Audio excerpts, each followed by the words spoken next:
ici aujourd'hui, petite notion de combinaison de points.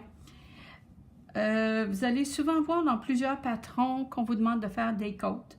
Alors, des côtes, qu'est-ce que c'est? C'est une alternance de points endroits et de points envers.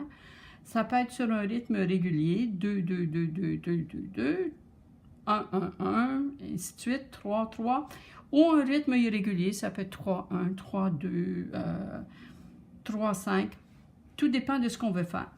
Plus ça va être régulier, plus ça va être serré d'une certaine façon, mais surtout, plus ça va être petit comme distance entre le changement, donc 2, 2 ou 1, 1, plus ça va être extensible. De sorte que c'est très recommandé, évidemment, pour les bas, pour les mitaines, pour les gants, pour des cols aussi, ça peut être très intéressant. Mais si on veut un col, par exemple, qui n'est pas très serré, on pourra faire des côtes 3-3 facilement. Et ça va être utilisé souvent pour les bas de chandail, les poignets, mais aussi quand on fait des couvertures et qu'on ne veut pas que les côtés roulent et qu'on veut travailler en jersey, la côte va empêcher de rouler. Il y a d'autres choses qui vont empêcher de rouler, mais la côte en particulier va empêcher de rouler. Alors, comment on fait une côte? Très simple. On va commencer par, ici, je fais des côtes 2-2. Donc, on va faire une alternance de maille en droit, maille envers. Alors, je fais une maille en droit. Vous vous souvenez comment on fait? On passe de l'avant vers l'arrière. On encercle notre aiguille de droite avec la laine et on fait tomber la maille qui était sur l'aiguille de gauche. Deuxième maille en droit. Et je fais une pause. Je vais prendre la laine qui est à l'arrière, parce que j'ai tricoté à l'endroit, et je l'amène vers l'avant en passant en dessous de l'aiguille de droite, mais entre les mailles du tricot, donc entre l'aiguille de droite et l'aiguille de gauche. Et là, je me positionne pour tricoter à l'envers.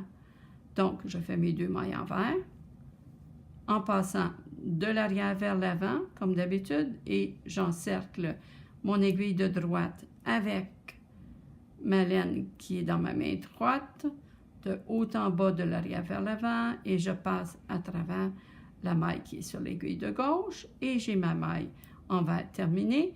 Je fais une pause, je prends ma laine et je la porte vers l'arrière pour me préparer pour faire ma maille à l'endroit. Alors, on pourrait parler ici d'une distinction entre les mailles. Parfois, on va entendre ça. Celle qui est sur l'aiguille de gauche et sur laquelle on travaille, on va l'appeler la maille mère. Et celle qu'on va fabriquer, on va l'appeler la maille fille. Alors, je suis entrée dans mon aiguille, dans ma maille de gauche, donc dans la maille mère. Avec mon aiguille de droite, j'encercle mon aiguille avec la laine. Je passe à travers la maille mère en ramenant l'aiguille de droite vers moi et je me retrouve avec la maille fille sur l'aiguille de droite. Alors, deuxième maille en 3, petite pause. Je prends la laine qui est à l'arrière et je l'amène vers l'avant. Je tricote maintenant à l'envers. 1, 2 mailles envers. Petite pause, je prends ma laine. Elle est à l'avant. Je l'amène vers l'arrière en passant entre les 2 aiguilles et je tricote à l'endroit. La petite difficulté de la côte, évidemment, il y a la question du déplacement de la laine. Quand on change de maille envers vers endroit et vice-versa, mais aussi, et là je vais changer mon travail de main parce que j'ai terminé, donc mon travail qui était sur la main droite est maintenant rendu sur la main gauche. Et là, la problématique, c'est d'identifier qu'est-ce que j'ai comme maille. Est-ce que je vais tricoter à l'endroit ou à l'envers? Alors, la solution, c'est d'utiliser son pouce de la main droite et de le passer sur la première maille de l'aiguille de gauche et d'essayer de voir est-ce que ça glisse parfaitement bien ou est-ce que ça accroche un tout petit peu.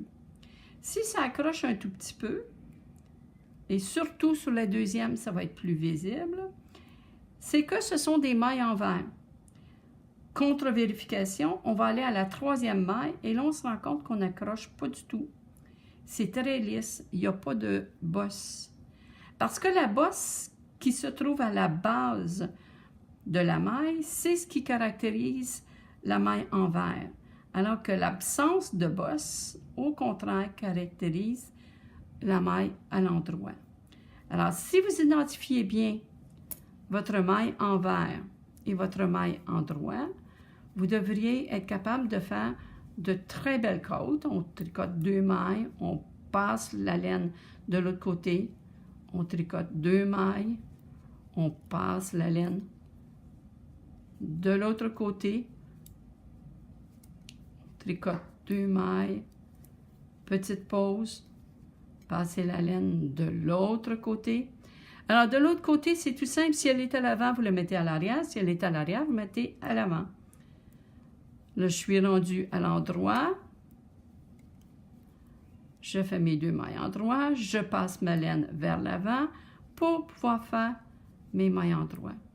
Donc, 2 choses dont il faut se souvenir. Toujours transférer la laine d'un côté à l'autre du travail, de l'avant vers l'arrière ou de l'arrière vers l'avant, entre le changement de maille endroit à envers et vice-versa.